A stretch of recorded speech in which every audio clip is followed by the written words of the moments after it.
الرحيم إن الله وملائكته يصلون على النبي يا أيها الذين آمنوا صلوا عليه وسلموا تسليما اللهم صل على سيدنا ومولانا محمد معدن الجود والكرم وآله وأصحابه وبارك وسلم.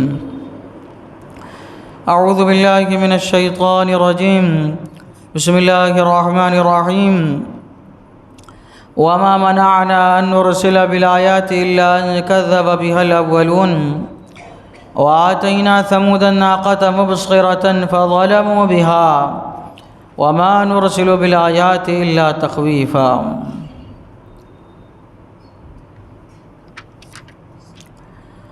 اور ہم ایسی نشانیاں بھیجنے سے یوں ہی باز رہے کہ انہیں اگلوں نے جھٹلایا، اور ہم نے سمود کو ناقہ دیا آنکھیں کھولنے کو، تو انہوں نے اس پر ظلم کیا.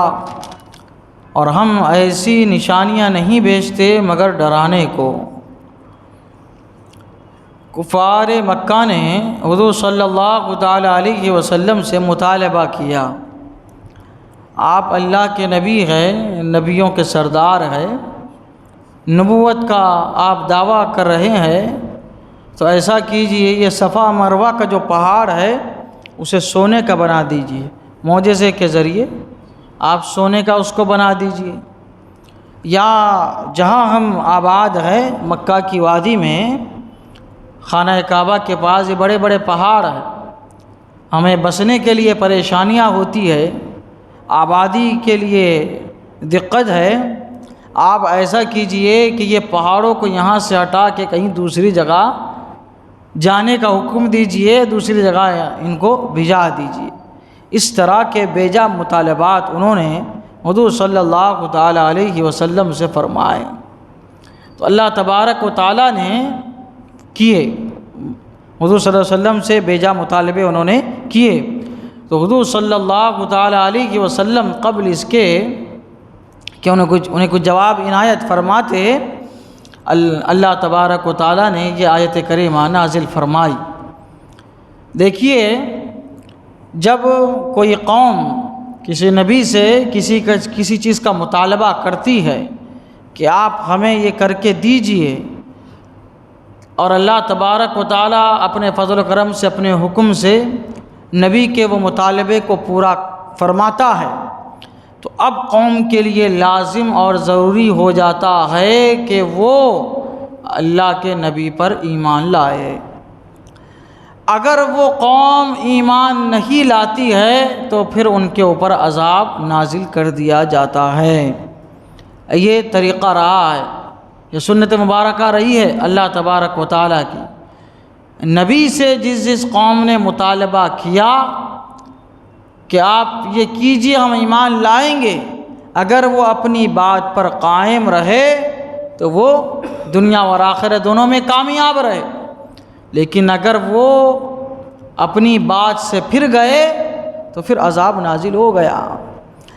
تو اللہ تبارک و تعالیٰ کو ان کے بارے میں علم تھا کہ یہ مطالبہ تو کر رہے ہیں لیکن ایمان لانے کے نہیں ہیں، ماننے والے یہ نہیں ہیں، کیونکہ اس سے پہلے حضور صلی اللہ تعالیٰ علیہ وسلم نے ان کے کئی مطالبات کو پورا فرمایا تھا.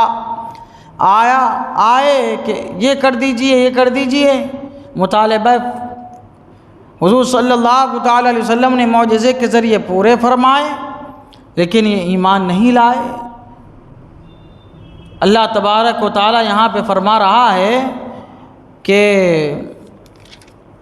ہم ایسی نشانیاں بھیجنے سے یوں ہی باز رہے.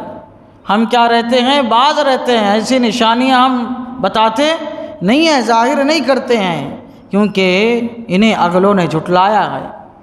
پچھلی قوموں نے کیا کیا؟ جھٹلایا، عذاب نازل ہوا. اور اے محبوب صلی اللہ علیہ وسلم، وما کان اللہ لیعذبہم وانت فیہم، آپ کی رحمت کا صدقہ اس امت کو ملے گا کہ جب تک آپ ان میں جلوہ فرما رہیں گے اللہ تبارک و تعالیٰ عذاب نازل نہیں فرمائے گا، عذاب اللہ تعالیٰ نہیں بھیجے گا. اب یہ مطالبے تو وہی ہے عذاب نازل کرنے کے، اللہ تعالیٰ نہیں چاہتا کہ ان کے اوپر عذاب نازل فرمائے، لہذا ان کا مطالبہ پورا کیا جانا ضروری نہیں ہے. لیکن اتنی بات ضرور ہے کہ ان کو سمجھایا جائے کہ جب یہ راستے میں سفر سے گزرتے وقت راستے میں جب دیکھتے گئے کہ بستیاں اجڑی ہوئی ہے، یہ جگہ نیست و نابود ہے، یہاں پہ سبزہ اگتا نہیں ہے، تو یہ جانتے ہیں کہ اس قوم پر عذاب آیا تھا۔ تو ویسے ہی سفر میں گزرتے ہوئے یہ قوم سمود کا منظر بھی ملاحظہ کرتے ہیں۔ قوم سمود حضرت صالح علیہ السلام کے قوم، اس نے کہا تھا کہ ہمیں پہاڑ سے جو ہے اونٹنی نکال کے بتائیے، جو گابن ہو فوراً بچہ دے دے۔